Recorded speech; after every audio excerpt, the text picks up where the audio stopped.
This video is the first video on the skeletal system and will include an introduction to bone structure and bone function.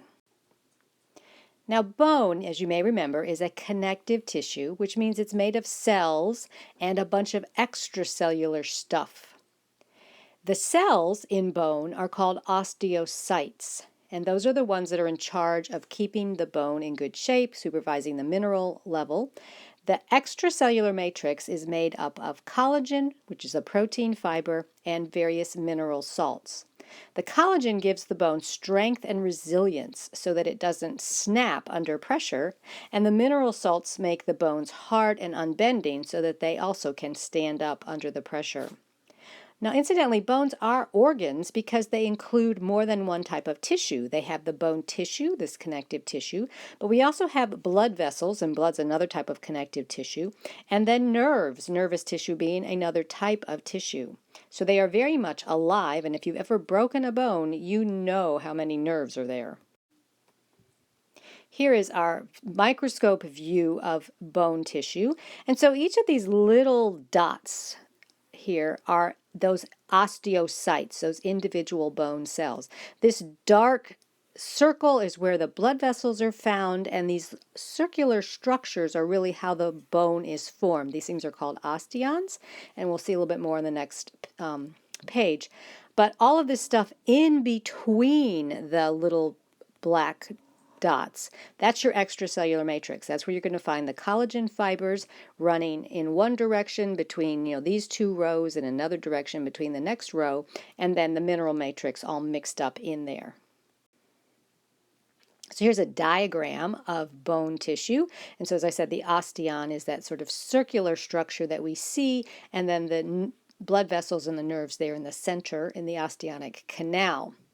On the outside of the bone, we have a layer of connective tissue known as the periosteum, and then we can see how the bone is very thick and closely connected here, which is known as compact bone. But then there's also this section that's appears more porous. It seems to have more open spots, which is known as spongy bone. It might look like a sponge though, but it's still very, very hard and strong. It's not soft and squishy. Bones are classified by their shape, and so bones that are longer than they are wide are known as long bones, and then bones that are a little more squarish in shape or kind of evenly length and width are short bones. And then we have flat bones, which are basically flat, and there are bones that are just sort of such odd shapes we can't come up with a nice description of them. Irregular bones, like we have a vertebrae here, part of your vertebral column, and they kind of have a circular part and these little horns on the other end. And then there are bones that are held together by sutures, so the zigzaggy line, those are bones in our skull. And then there are bones that develop in between tendons, like your kneecap, which is a sesamoid bone. So when we're talking about bones, sometimes we talk about their different classification, and this is based on shape. A long bone is the most classic form of a bone, and so these are some of the parts of a bone. The ends of the bones, we have two, kind of the proximal, of course, would be what would be closest to the attachment point of the joint. This looks like a humerus, a bone from the upper arm, so this would be the shoulder on the proximal end, and then the distal end would be down there on the elbow. So the epiphysis is that rounded or widened end of the bone, whereas the narrow shaft in the middle is known as the diaphysis. In the epiphysis, in those rounded ends, you can see that we have the spongy bone on the inside. You can just look at the appearance, and we have a blown up section over here on the right where you see both the compact bone around the outside and then the spongy bone in the middle. Of course, on the very outside of the bone, we have some cartilage. Here it's labeled as articular cartilage, and this is talking about how the bones are articulating, they're moving past each other, they're bending. While the epiphysis is pretty much filled with bone, compact bone around the outside and spongy bone in the middle, the diaphysis has a hollow center. This is known as the medullary cavity. And typically this is filled with fat, which is known as yellow marrow. We'll learn a little bit more about red marrow in a minute. And so this is a kind of a last place for preserving some calories, some storage of energy needs for the animal that has these bones.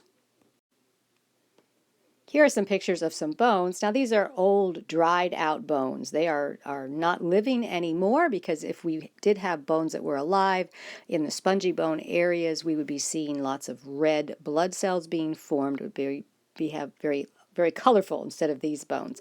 But just giving you a sense of the difference between the compact bone, like down here on this edge of a skull, compact bone on the edges, and the spongy bone on the in the center.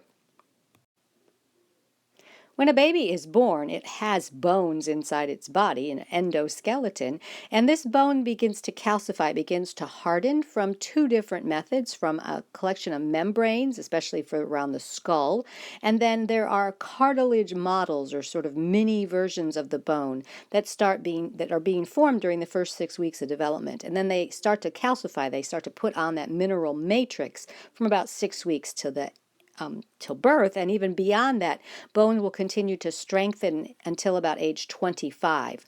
After that point, you start losing bone very, very slowly, and of course, as you become more aged, the rate of bone loss increases. So this diagram just shows how we're starting with a model, a small version of the bone made out of cartilage, and cartilage then will slowly become ossified, both starting kind of in the center and then moving its way out to either ends. At the very end of the bones, you might have heard of a growth plate, and so if you have not finished growing, your bones are growing at the ends.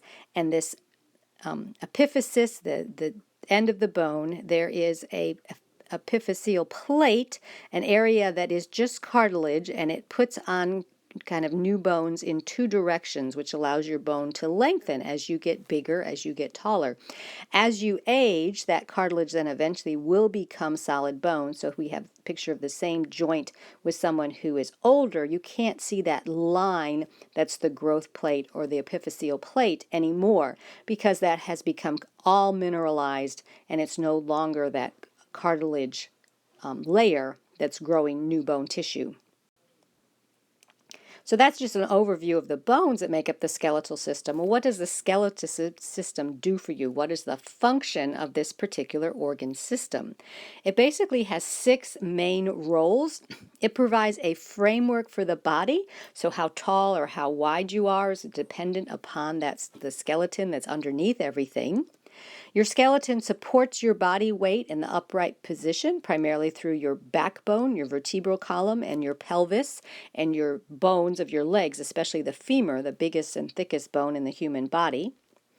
Your skeleton protects internal organs around the thoracic cavity and the abdominal pelvic cavity. Along with muscles, your bones allow you to move, and of course, movement in many directions is possible for a human body. The bones also produce blood cells, red blood cells, white blood cells, platelets that allow blood to clot. And all of that calcium and phosphorus and several other minerals are there as a reserve. They're kind of in storage because those minerals are used for other very important functions in your body, much more important actually than your skeleton. And so you have this great supply kind of packed away in your skeleton that can be robbed from if necessary to keep these other functions happening. I want to look at each of these individually. So as I said, you have a framework for your body shape in your skeleton, and you can see from this X-ray diagram how the backbone is fitting into the pelvis. There's actually sort of a triangular junction here between the bottom of the spine, the coccyx, and these bones of the pelvic girdle, where you have 3 bones actually that come together. And then the head of the femur is right here, and it has a ball head that fits into a very deep socket called the acetabulum in your pelvis. And so all of the weight of the body up above is, constantly coming down on this part of your skeleton, and it has that strength and connection to hold up your body weight. Protecting your internal organs, your skull and the vertebral column are going to take care of your central nervous system, your brain and your spinal cord. Your ribs are going to surround the heart and the lungs, and the pelvis protects much of the abdominal cavity.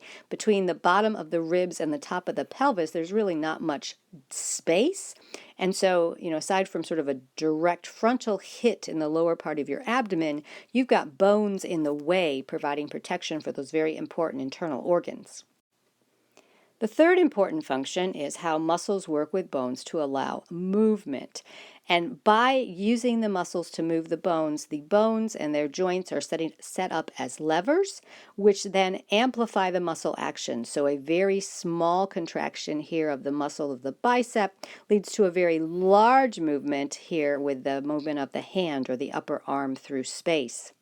In order for this to happen, you have to have muscles attached on two different bones.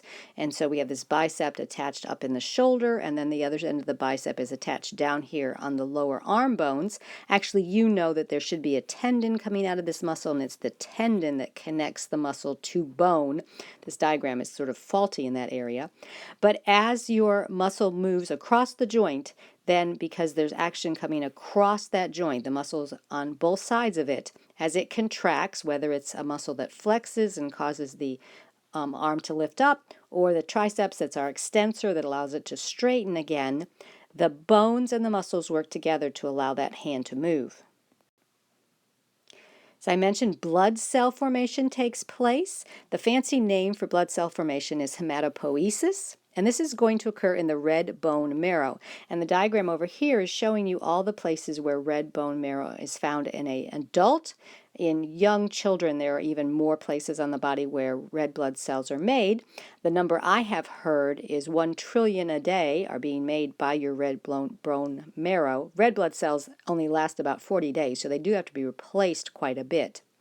So out of this red marrow found in the epiphysis at the end of the bones and then slightly down into the medullary canal based on the bone, you are making red blood cells and 5 different types of white blood cells, which are not for carrying oxygen in the blood, but they are for protecting your body. These are all immune system cells.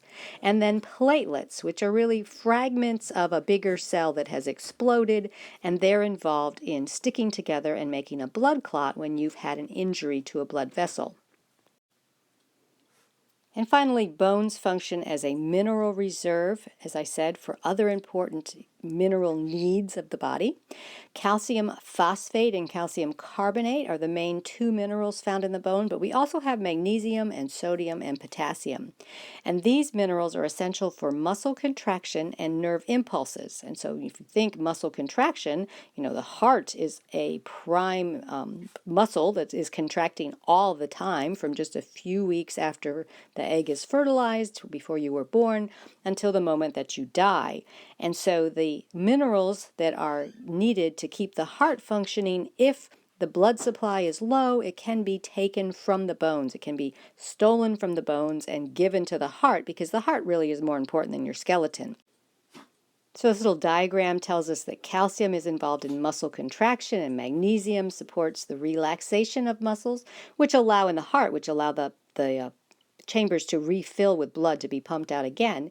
And then sodium and potassium are very much involved in nerve impulses. And so the nerve impulse, of course, is what triggers the heart to contract, and then nerves all over your body are sending messages back and forth by sodium and potassium ions moving across the nerve cell membrane. The level of minerals throughout the body, keeping it at the right level, is all part of homeostasis, and it is controlled by a number of different hormones that control minerals moving into the blood or moving out of the blood or moving into cells that need them, like your muscle cells or your nerve cells.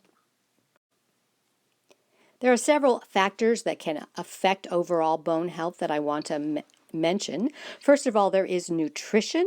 Because the materials to build your bones are coming from food, if there is a low supply of them, then the bones will not be able to be built as strongly. Vitamin D and calcium, of course, are the kind of the 2 very important nutrients that need to be present in adequate amounts. But of course, there's a variety of other minerals that are part of bones as well. And then hormones are very much involved in bone health. Puberty is going to stimulate that final ossification or calcification of the epiphyseal plates, the growth plates at the end of the bones, and sort of stop those bones from getting any longer. When a woman goes through menopause, she has a brief time of increasing loss of bone density. She's losing bone tissue, but everybody experiences increasing bone or decreasing bone density with age. And so everyone is experiencing weakening of the bones over time. And then there's the level of physical stress or weight-bearing exercise that is being placed on that bones. This has the opposite effect than aging. Putting stress or making your bones carry a weight beyond what they normally do will stimulate the bone to put down more extracellular matrix and to thicken and strengthen the bones, especially at stress points.